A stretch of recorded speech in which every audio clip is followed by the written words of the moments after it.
The Milwaukee Bucks are one of the worst teams in the league so far this season. From their stars changing up so fast to having one of the most interesting coaching duos, the Bucks are just not in a good place. Now, defense has obviously been a huge factor because their guards are traffic cones, but the offense has also been a complete mess. Despite having a much more offensively focused roster, the Bucks are 20th in offensive rating this season, behind teams like the Brooklyn Nets and the Toronto Raptors. So how could that be when you have Dame and Giannis as your top two players? Well, it really comes down to one thing. The Bucks offense just doesn't make any sense. Let's start with Doc Rivers. He has received tons of criticism, rightfully so, for never turning a talented roster on paper into a fruitful product on the court. And a big reason is that oftentimes, players are just not in the right roles. Here's what I mean. Giannis gets the ball and turns to the left side to run a dribble handoff with Andre Jackson. Now he ends up hitting this three, but Andre Jackson should never be in this spot in the first place. He's not comfortable with the ball in his hands, and he can't shoot, so I don't understand why he's being expected to attack in a dribble handoff. And you'll see that the following results aren't as successful. On this one, Dame comes off Lopez's screen onto the wing. Now he runs pick and roll and gets it to Giannis, who then runs another dribble handoff with Jackson, and this time he immediately throws it back up to Dame. Now they're lucky Josh Hart doesn't come help, which allows Lopez to get fouled. A couple things here. First, the Bucks never accomplished anything with the first pick and roll or that dribble handoff. They didn't get a better matchup, and the defense was perfectly set. Secondly, look who's guarding Andre Jackson. It's OG Anunoby, someone that you don't want to run any offense against.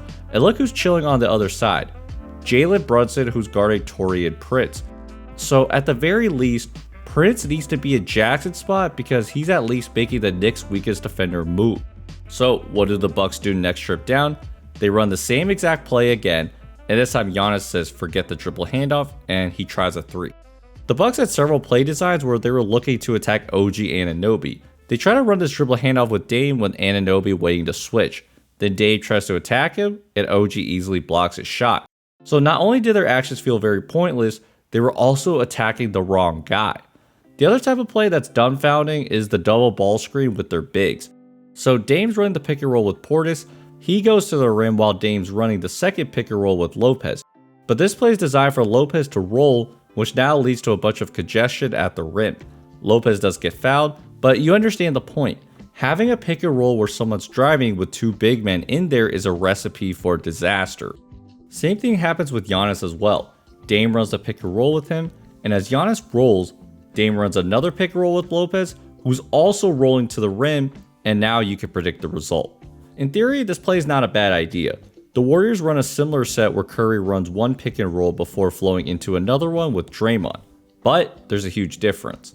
First, Wiggins actually sets a screen so Curry gets a mismatch. And secondly, Curry waits for Wiggins to clear out so there's more space to attack in the next pick and roll. In both examples I showed, Dame doesn't create a mismatch with the first pick, and then he doesn't wait for the first screener to clear out, and that's why you get to congestion instead of a clean look. So in Doc's defense, I do believe that players need to adapt based on what they see. And in general, it doesn't look like the Bucks want to put people in the right position. No one's communicating where each person should be, so you end up with something like this, where Brook Lopez is the short roller and someone with no vertical in the dunker spot. Lopez is not a good passer in these spots, so he tries a floater instead, and any defense is going to live with that. This team in general seems to follow scripted plays instead of just relying on their instincts.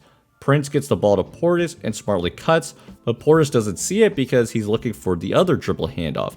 That doesn't even end up happening, and he pivots to a mid-range shot. At times, I can't tell if it's just low basketball IQ or just pure dysfunction. Dame's about to ISO Scottie Pippen Jr., and look who Giannis has on the wing. Despite that mismatch, Dame decides to ISO, and the Grizzlies willingly give up an Andre Jackson wide open three. But it gets even worse in the third.